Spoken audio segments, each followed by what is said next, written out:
Hey everybody, and welcome back to Sip and Talk. Today we're going to be diving into some really interesting stuff about China and some of their recent actions and messages, particularly when it comes to Taiwan. Yes. And we got a ton of sources for this one. We've got official statements. Right. We've got some articles from Chinese media like guancha.cn. Interesting. We've got international perspectives from folks like AP News and the New York Post. Okay.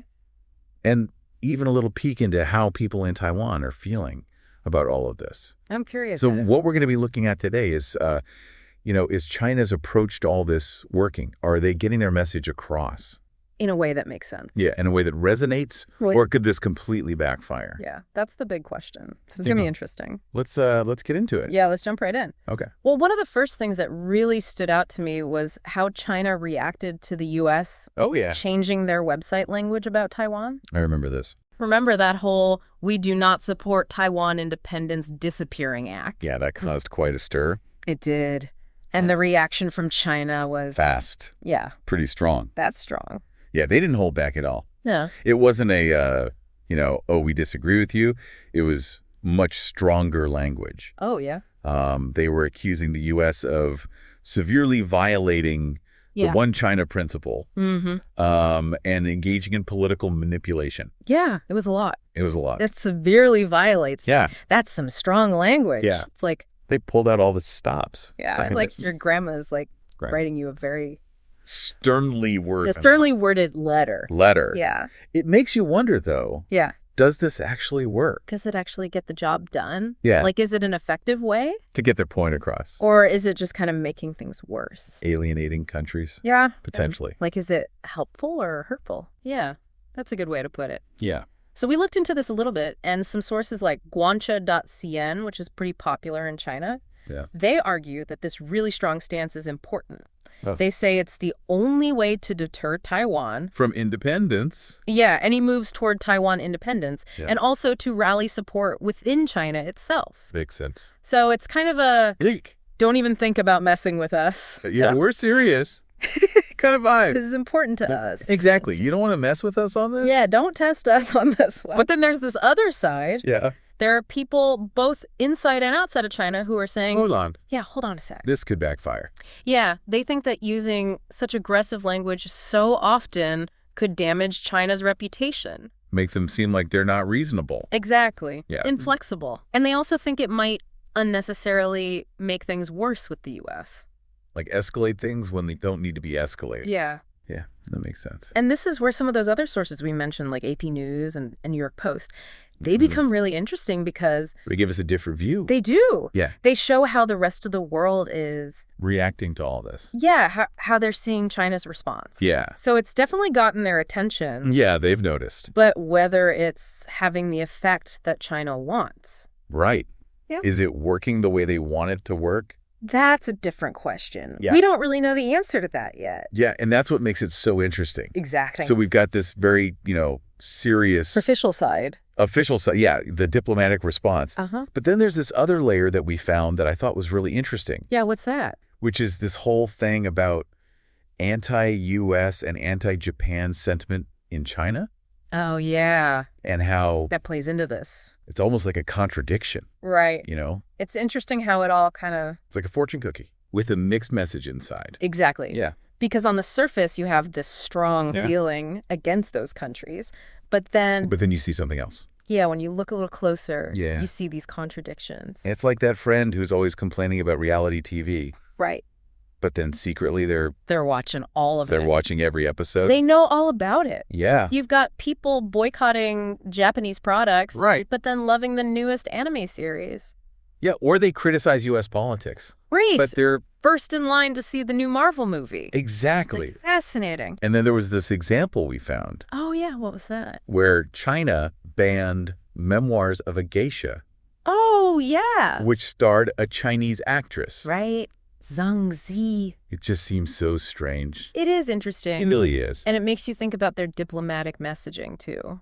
It does. Like, remember that 40,000-word document they released? Oh, the one refuting the U.S. perceptions of China? Yeah. It was so long. It was a lot to get through. It was like they were trying to win an argument just by volume of words. Yeah. Yeah, like the more words we use, the more right we must be. the more right we are. Yeah. But when you actually look at the arguments, some of them seem... overblowing. Yeah, a little bit over the top. Like they're trying to... swat a fly. Yeah, with a sledgehammer. With a sledgehammer, exactly. Yeah. For example, they spent a bunch of time talking about the history of slavery in the U.S. And racial discrimination. Which are important issues? They are. But it feels a little off topic. Yeah, it feels a little... considering what we're talking about. Displaced. Yeah, like trying to deflect from the actual issues. Okay, so we've heard a lot from China. We have. But what about the people in Taiwan? That's a good question. How are they reacting to all this? Yeah, what's their perspective? Yeah. Because they're the ones caught in the middle of this whole thing. Yeah, like they're in a... tug of war between superpowers. Exactly. And their perspective's important. It's so important. Because the reality is most people in Taiwan see themselves as... citizens of an independent country. Exactly. They have their own... they have their own government, their own military, their own economy. Yeah. It's been that way since 1949. For a long time. It's like they've been living in their own apartment for decades. Yeah. And suddenly someone's at the door saying... hey, this is mine. Yeah, this is mine. Yeah. I own this place. That's got to be unsettling. It's got to be very unsettling. Yeah. So how are they dealing with this constant pressure from China? Yeah. Are they just ignoring it? Or is it causing anxiety?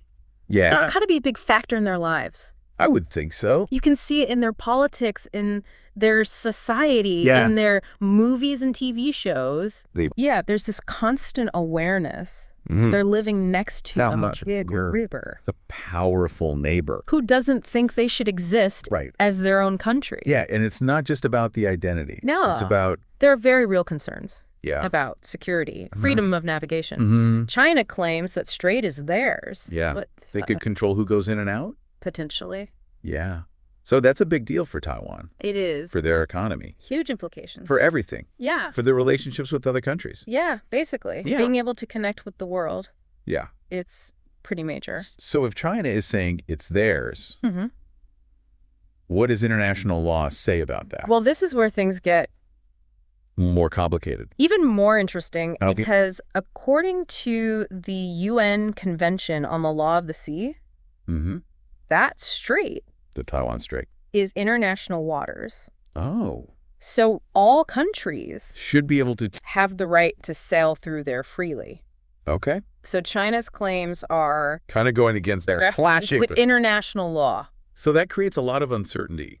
It does. For everyone. That's a major point of contention between them and many other countries. Including the U.S.? Including the U.S., yeah. Okay, so we've got China's perspective. We've got Taiwan's perspective. Yeah. We've even got a little glimpse into the international rule book.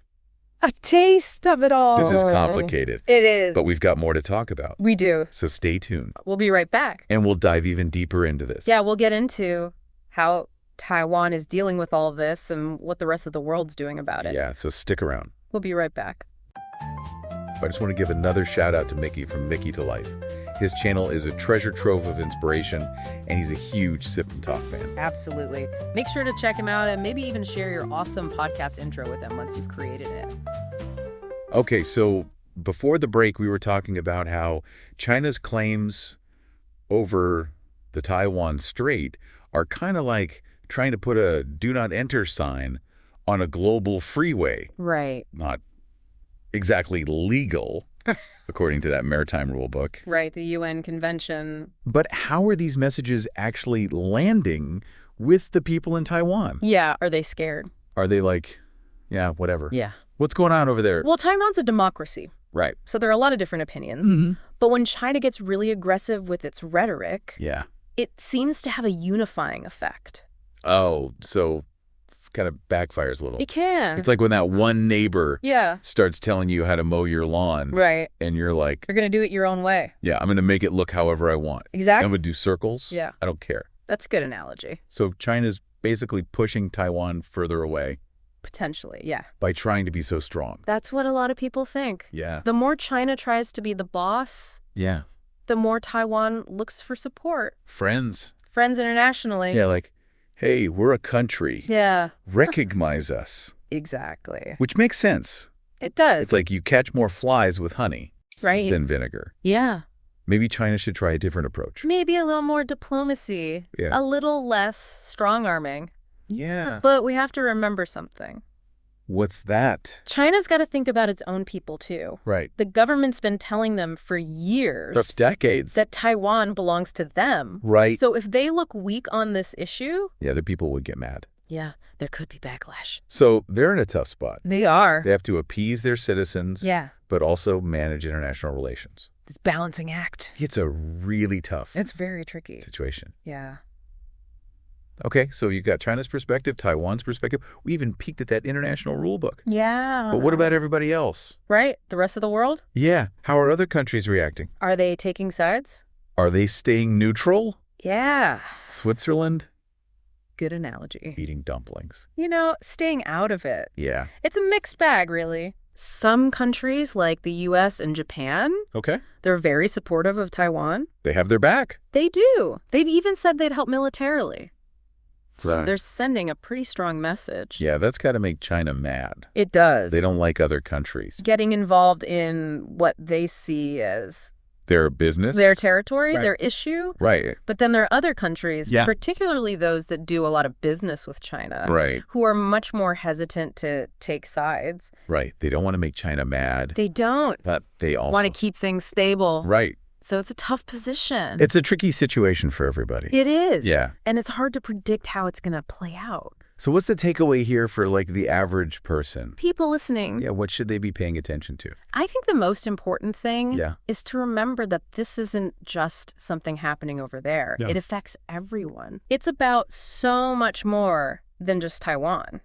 It's about democracy versus authoritarianism, wow. freedom of navigation, Yeah. global trade. Yeah. It's about who has the power. In that region. Yeah, the whole Asia-Pacific region. Yeah. So the choices countries make now Yeah. are going to affect all of us In the future. in the future. Wow. So this is something we should be paying attention to. Yeah, it's important to stay informed. Okay. So what should we be looking out for in the future? Well, one thing to watch is China's military. Okay. Are they doing more exercises near Taiwan? Okay. That could Well, be a they're- sign that things are getting worse. Yeah, more tense. Exactly. Okay. And what about diplomacy? Yeah, pay attention to how they're talking to each other. Okay. China and the U.S. and Taiwan, Yeah. are they being aggressive or are they trying to work things out? Are they right. still talking to each other? Right. Or have they stopped? So it's not just about the big things. No, It's about these things too. yeah, the small details. The tone, the words they use, Yeah. that can tell us a lot. And of course, actions speak louder than words. Always. So we should be watching what they do Yes. and not just what they say. Exactly. Okay, so we've covered a lot of ground here, We have. but we're not done yet. We've got more to discuss. When we come back, we'll wrap things up Yeah. with some final thought. Different resources for people who want to learn more. So stay tuned. Okay, so we've made it to the end of our deep dive today We have. into the wild world of China's messages about Taiwan. I feel like we've covered so much. Yeah, it's a complex topic. It is. It's a lot to think about. So what are the big takeaways here? What should our listeners remember? Yeah, what should they be thinking about when they finish listening to us? I think the biggest thing is that things are changing constantly. Yeah, nothing stays the same for long. Right. Every day there's something new happening. Exactly. So there's no easy answer to this whole Taiwan situation. There's no magic solution. No. And trying to predict what's going to happen next, Good luck. it's almost impossible. It's really hard to say. So basically just, Buckle up. yeah, stay tuned. This is a story that's going to keep unfolding. It is. And I think it's important to remember that what happens with Taiwan Yeah. affects everyone. It's not just a regional issue. Right. It has global implications. This is about democracy versus authoritarianism. Exactly. It's about global trade. It's about freedom of navigation. It's about so much. It really is. So the choices that countries make now Yeah. are going to have a big impact on the future. On all of us. For all of us. Yeah, it's a pretty big deal. Okay, so for our listeners who want to learn more, Mm-hmm. where should they go? Well, we've got links to all those sources we talked about. Yeah, in the show notes. Yeah. So you can check those out. Dive in a little deeper. Yeah. If you're interested. There's a ton of information out there. Yeah, this is just a starting point. Exactly. So keep learning. Yeah, and don't be afraid to ask questions. Keep thinking critically about what you're hearing. It's important to be informed. Okay, so that's it for our deep dive today. That's all the time we have. But this conversation is far from over. It's ongoing. So keep paying attention. Stay curious. And we'll be back soon with another deep dive into another fascinating topic. See you next time. Thanks for listening.